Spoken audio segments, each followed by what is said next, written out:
Imagine leading millions of people, different viewpoints, different upbringings, all sorts of different conflicts of interest. And yet you have to find middle ground as to please as many people as possible.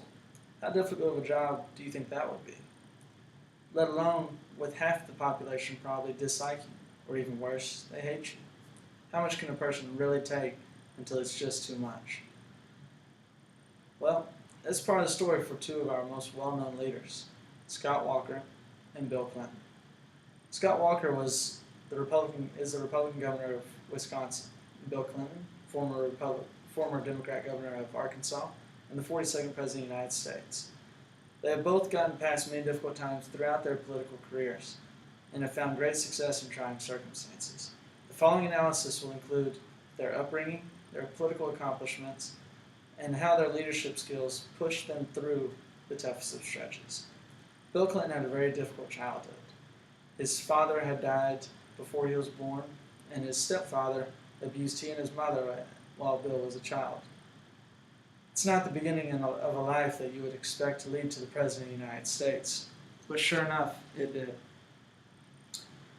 It was as if nothing could stop young Bill as he made his way through college at Georgetown University as the president of the freshman and sophomore class. He ended up losing his junior year due to being too political.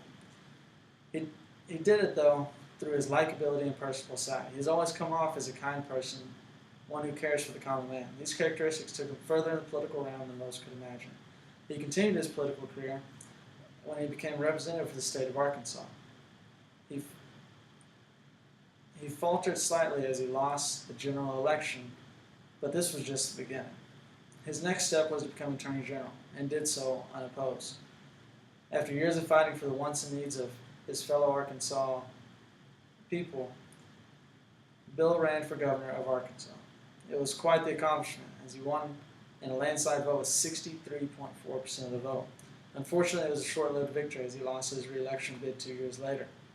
But against his advisors' advice, he geared up for another run.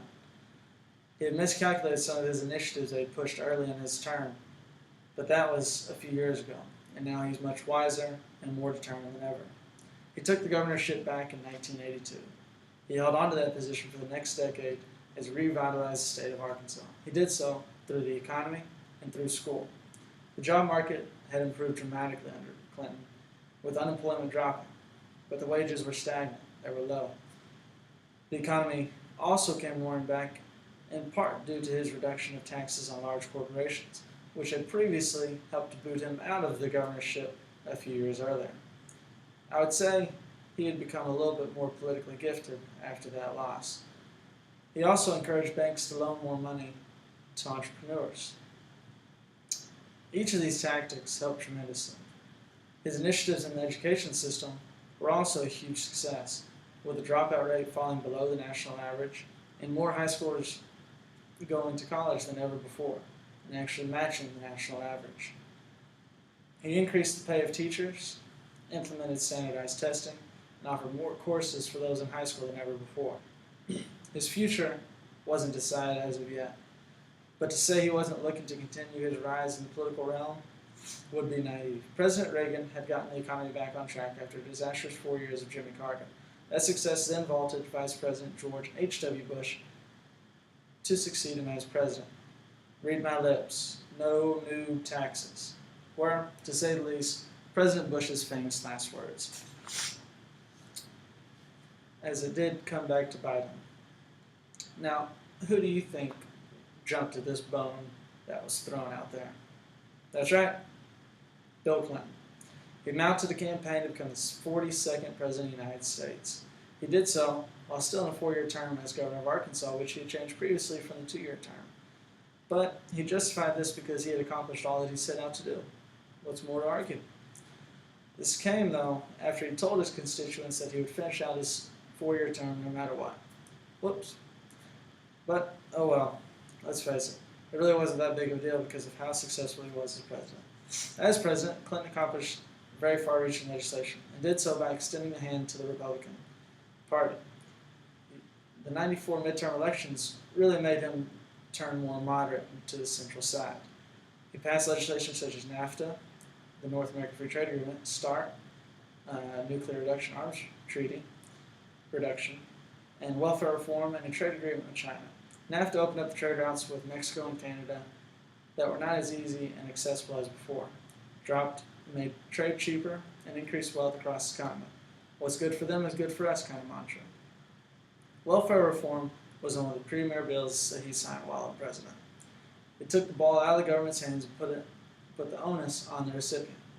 It prevented a person from staying on welfare for more than 5 years. It increased payment for daycare services so they can go out and look for jobs, and it also made the recipient look for a job. It revolutionized the government system to no longer be handouts, but instead pick-me-ups. His approval rating when he left office, 66%, which is far and above what Governor Walker's current rating is in the state of Wisconsin. Scott Walker was born to a Baptist minister, his father, and a bookkeeper, his mother, on November 2, 1967. His interest in politics came in a government training and leadership event sponsored by the American Legion. And it was a trip to Washington, D.C., where he met Ronald Reagan that really turned the wheels for what his future would hold. Reagan became his idol, and his career in politics would soon take center stage. Scott Walker attended Marquette University, but didn't graduate because he joined the Red Cross. After a short stint with the Red Cross, he then ran for a Wisconsin State Assembly seat with a characterization pro-life, pro-welfare, and a fiscal conservative candidate. Pro-welfare, you may ask? Well, that is somewhat of an anomaly, and it's considered a more liberal position to be pro-welfare. Nevertheless, it was his ability to put these ideals to the forefront that allowed him to gain popularity and set the stage for a run further into the powers of government. Governor Walker eventually ran for county executive in 2002 and won.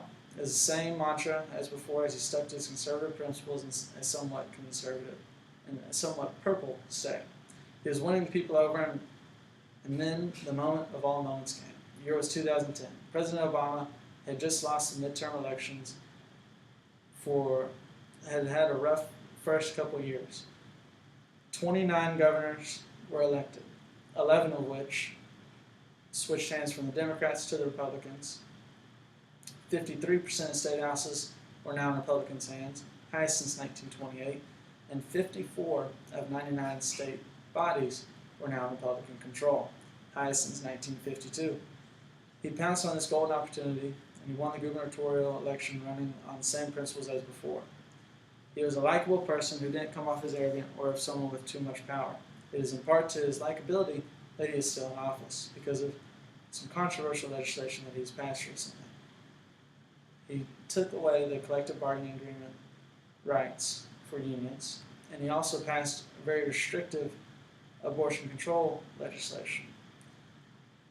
The bout with unions turned into a recall election that he ended up winning, and was the first person to actually win a recall election. The Democrats had left the state to avoid the collective bargaining legislation entirely. But in the end, both leaders are still popular, even with their tenures being filled with some controversy. Governor Walker and former President Clinton and Governor Clinton are two of the most influential people in their respective states and the country.